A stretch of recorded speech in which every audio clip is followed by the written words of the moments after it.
In the Apology by Plato, Socrates appears to be going out of his way to convey his lack of knowledge or ignorance on most matters.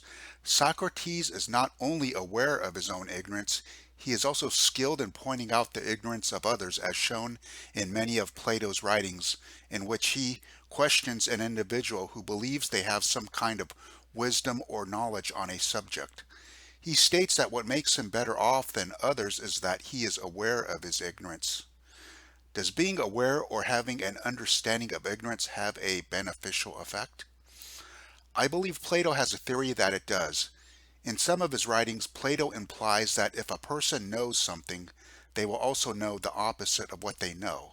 For example, in the Apology, Plato has Socrates discredit one of his accusers, the poet Meletus, by showing he does not know who corrupts the youth, by showing he can't identify who improves them.